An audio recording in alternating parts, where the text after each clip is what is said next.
If you're like me, at a time like this, you kind of take stock of things.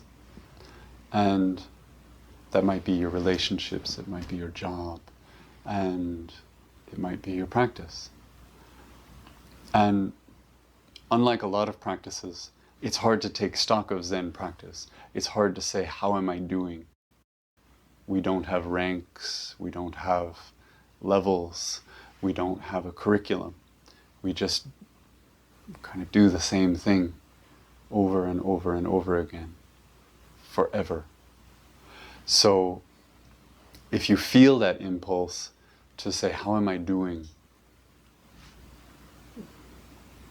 You may be met with a lot of silence, even inside your own mind.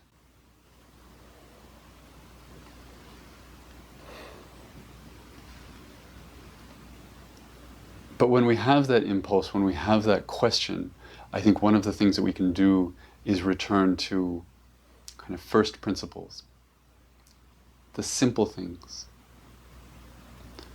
Zen, as it evolved in Japan, it's a little distinct from what it was in China and what it became in Korea and what it became in Vietnam. But in Japan, it was lumped into what they called the single practice schools. And we've talked about this, that underlying a lot of Japanese schools of Buddhism is the idea that you take up one practice, you do one thing, and with that one thing, you dig a little hole all the way down to the center of whatever this is. That's how you find it. You don't have to do everything. You don't have to know all the practices. You don't have to see the full landscape of all the traditions. You don't need to study all the texts. You find that one thing that takes you all the way to the middle. In Zen, the idea mostly was that that's zazen, that it's sitting, that it's meditation, that that's the thing that Zen does. We sit in this way, and that's enough. It's like a weight. It pulls us to the center of the earth. But even we as Zen people understand there's so much more than just that, right? What's compelling about this practice is not just the sitting. The sitting is a kind of, it's an anchor. Sometimes it feels like it's at the center. Sometimes it feels like maybe it's a foundation for something else. So what I wanted to offer up tonight as we enter into a new year is the idea that if your practice is feeling like it doesn't have the energy you wish it did, or if the practice is feeling amorphous, which would not be unusual, or if you're at the beginning and you're trying to figure out what it is,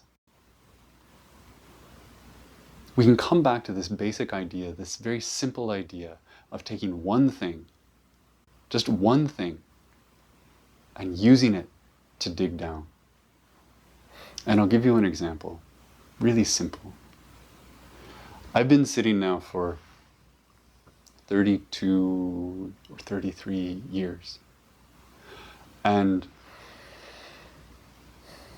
there's a way in which my body understands this really, really well.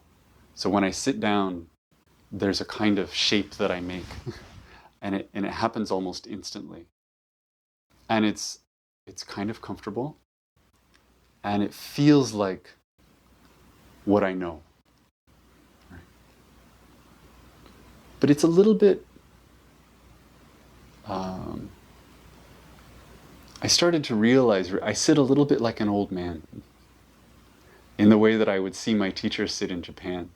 It's not as straight as maybe we're taught.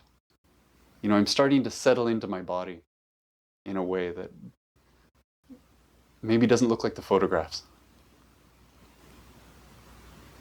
And then that brings me to first principles. We're taught that we align the body, and that if the body is aligned, then the breath becomes aligned. And if the breath becomes aligned, then the mind becomes aligned. And so sometime over the last couple weeks, sitting at home and sitting a little more, I started really noticing For me, what is it to sit up really, really straight? Really straight, exaggeratedly straight. Straighter than I have really in years. And not just to do it at the beginning, which I sometimes recommend to people, really exaggerate everything at the start, take big breaths, and then let yourself settle into whatever this is. Not to do that, but to hold myself straight for the whole time, for 20 minutes or 30 minutes or 40 minutes or more. And let my energy be in that, just in the posture, in nothing else. This is so basic. And what I find, surprise, is that when I do this, it's really easy to breathe. When I do this, I'm not so distracted. My mind isn't going to all the places it usually goes. It's not bringing up all the memories that it always wants to bring up. It's not diving into the fantasies that it wants to dive into. I'm spending much less energy trying to be here in the present, because this energy that I'm putting into just sitting up straight is keeping me here anyway.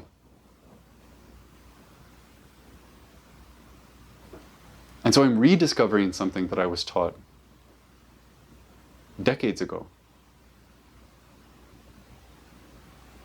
But in throwing myself into that one thing, into just sitting up straighter, it's like the practice is new for me. It sounds so silly. It sounds so... I feel like I'm overselling it. And yet I'm looking forward to sitting in the morning more than I have been. And when I finish sitting in the morning, I feel more awake than I have. I found a way to reconnect with it. A way that makes the practice itself feel a little bit young. And it's just by doing what I tell other people to do. That's one.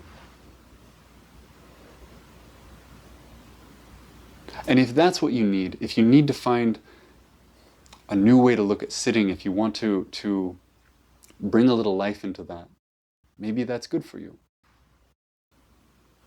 But there are other ways to find first principles. There are other ways to find that thing. You can think of the 5 remembrances. You can think of one of the 5 remembrances. You could think about the fact that everyone's going to die.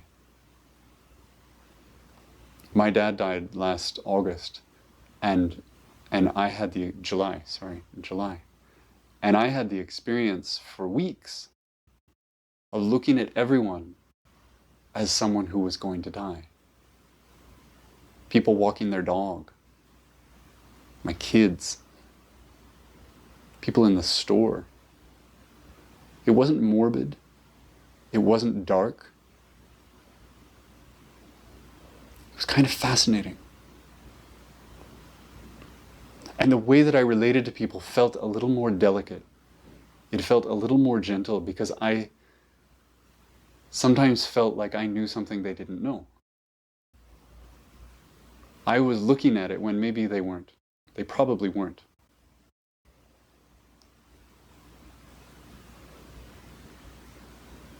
If that's something that for you feels like it pulls you deeper,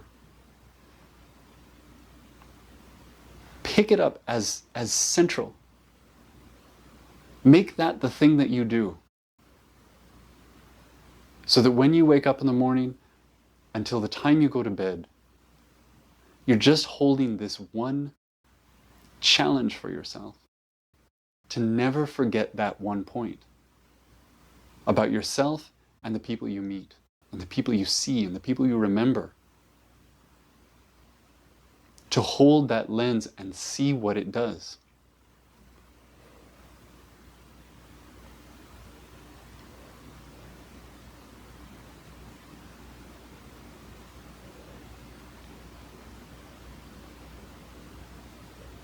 It could be doing things with 2 hands, which we've talked about. Letting that inform the way that you move. It can be a choice to be quieter than you usually would be. That's hard. But I promise it can change the way that you move in the world.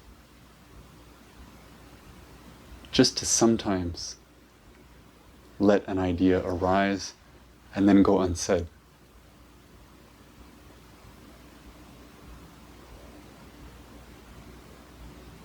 It can be about the way you walk, the way that you notice your feet on the ground,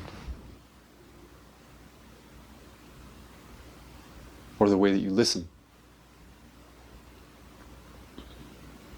It can be about the way that when you pick something up, you offer it to all beings, silently, invisibly. All of these things are the practice. All of these things within this single practice are single practices.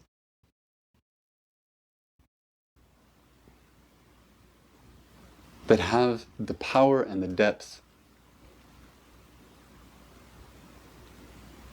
to reveal the whole thing. And so all I want to recommend today, at the start of the year, when maybe there's a little bit of mental energy being given to where you are with this. If you're looking for something to hold on to, it's okay. Hold on to something. Choose one. Choose one thing that challenges you. Choose one thing that, if you don't let it go, it changes you a little bit. Either in your feeling or in your actions, or both. Choose that one thing right now and let that carry you for a while. Don't worry about the rest. You know, Buddhism is made up of a lot of marbles, and trying to hold all the marbles, it can be a disaster. Choose one marble that fits in your pocket, something you can hold, something you can feel all the time. Let that guide you. See where that takes you. Eventually you might forget about it. Eventually you might pick up a different marble.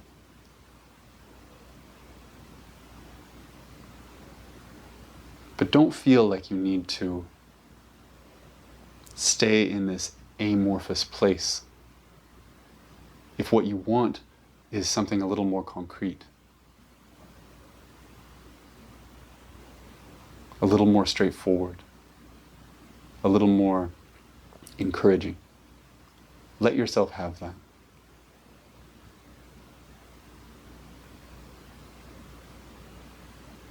That's where I'll stop.